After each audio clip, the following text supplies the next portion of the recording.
Hi, this is Gregg Shapiro, and I'm going to be reading the short story, A Different Debra, from my book, How to Whistle, Expanded Edition, from Rattling Good Yarns Press. A Different Debra. Debra, when I first met you, you liked women. You had a girlfriend named Patty who lived in the city in the narrow cigarette pack house on Montana. Her father was a Chicago cop, and he disapproved. She was tough and intimidating the way you can imagine the teenage lesbian daughter of a cop would be. She was the last remnant of your urban life. Here's the excuse your newly widowed mother used to move you and your three younger sisters out of the house you grew up in near the intersection of Ashland and Pratt in East Rogers Park into a suburban townhouse that was half the size, overlooking Jamaican Gardens and the Edens Expressway. The old neighborhood was becoming unsafe. What she meant by that was that while the old house was in disrepair and your father's meager life insurance paid for his funeral and burial at Calvary Cemetery and not much else, and there was evidence of a migration of families from the south side to the north side, and there were muggings and other crimes being perpetrated, not unlike what was happening in other parts of the city from the lakefront to the western border. What she meant was that she thought it was dangerous the way Patty snuck in and out of your first floor bedroom window at all hours of the night and day, never using the front door, ever. Skokie was too much for us. We ran to the city any way we could, by bus, the 97 to the 151 or 36, or train, the Skokie Swift to the Howard L, when my car, a crumbling blue Plymouth Gold Duster, couldn't be trusted. When it worked, we'd fly down Lakeshore Drive, twist and roll on Sheridan Road and Broadway, or descend Clark Street from its Chicago Avenue route in Evanston. The radio was our soundtrack, our backing band. The hippie DJs at WXRT almost never played the new wave we craved, but occasionally they would shock us with something by Elvis Costello, the Ramones, Blondie, Talking Heads, The Clash, or television. We rolled the windows down and howled our anthems to the moon. We never listened to WLUP, The Loop, because Styx and the Doobie Brothers and Foreigner made us want to drive into oncoming traffic, straight into Lake Michigan. We hated Martin. Maybe that's too strong a word. We couldn't figure out why Martin was in love with me. Stumped, I say.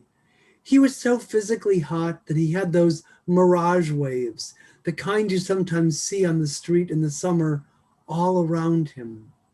His curly hair shimmered, and his Roman nose, his deep dimples, and cleft chin begged to be incorporated into every kiss. Martin was a dancer. His body said what his mouth fell dumb to, what his hands couldn't spell. We alternated dancing vertically and horizontally. His sinewy arms and broad shoulders, muscular legs and firm pecs, and tight flat stomach, smooth and solid butt were meant to be in motion, never at rest, leaping through the air in and out of the front seat of my car, zipping and buttoning his jeans as he went. His awkwardness, however, wasn't a mirage. He should have been chasing after attainable boys in his own age, attractiveness, and physical appearance bracket. We devoted hours to calculating and debating what he could possibly see in a skinny, moody, indecisive punk rock guy like me. He came up empty-handed. The night I met you, Debra, it was August and cool. We were on either side of the bookstore counter. I worked days as an assistant branch manager at the Bank of Skokie, and nights I manned the cash register at the magazine rack in the strip mall next to the train station. It kept me out of and away from my parents' house where I was doing penance for quitting college. You were part of Steve and Gordy's shadow. They forgot to introduce us that night, so I reached out a hand and said my name. You grasped it and said, "Enchanted," and I was. They had just picked you up from work, Edwards in Old Orchard, where you waited tables for tips and minimum wage, and wrote poems on napkins and the backs of order pads. You looked like trouble, and I was looking for trouble. I was an object of desire that brutal summer. Martin took care of business with Steve and Gordy and the boys outside.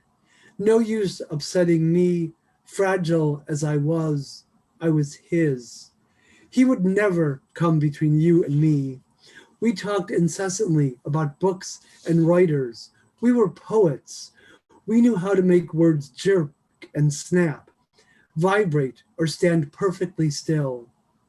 We all danced, clumsy, unchoreographed, with abandon, exposing ourselves without ever getting undressed.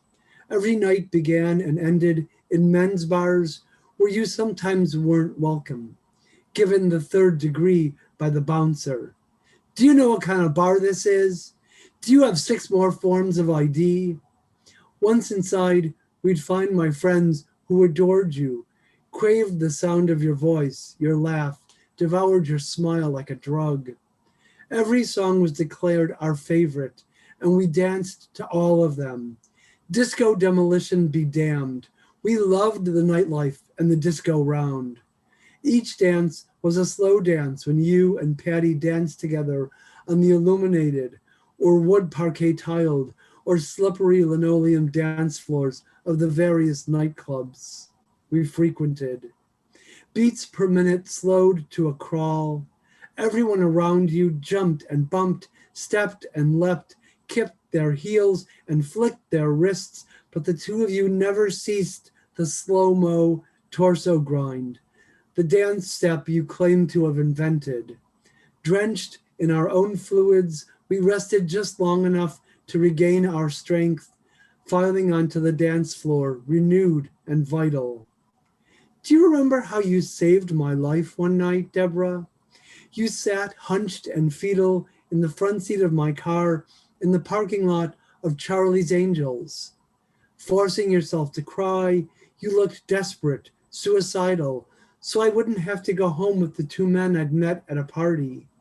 We drove away, doubled over in spasms of laughter and relief. Imagine me, 1/3 of a threesome. It was the summer after Gacy. Secretly, I imagined them killing me, burying me in a crawl space, sealing me in a wall of their house. When you visited me in Providence, where I'd moved to return to college, you seemed changed. By then, you and Patty had been broken up for a few months.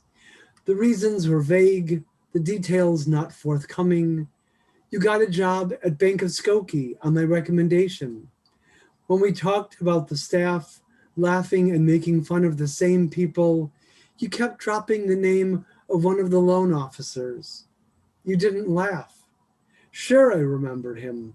Yes, he was handsome in his dark 3-piece suits and polished shoes, his dark blonde hair and thick mustache, his large class ring glistening in the fluorescent light of the lobby, his red Camaro parked in the same spot of the parking lot every season during banking hours. A year later, when the wedding invitation arrived, I wasn't surprised. I knew that people changed like the weather, but I missed the other Deborah, the one who admirably exercised control with patchouli, the Deborah who fell partway into a sewer the day we went to say goodbye to Martin before I moved away, losing one platform clog but gaining a tetanus shot, the one who smoked Eve menthol cigarettes all the way to the filter, the Deborah who alphabetized and itemized what it was that women did together in bed, solving a mystery I would have rather left uncovered. The one who wanted to go out dancing every night during her first and only visit to Providence to see how things compared to Chicago. I had no choice but to accept the fact that Deborah was gone for good. I held the proof in my hands. It took every ounce of self-control I had not to call you and ask you what happened to the other Deborah, where she went, if she was ever coming back. It took every cell of my dignity not to ask you if you had invited Martin to the wedding, too. Thank you.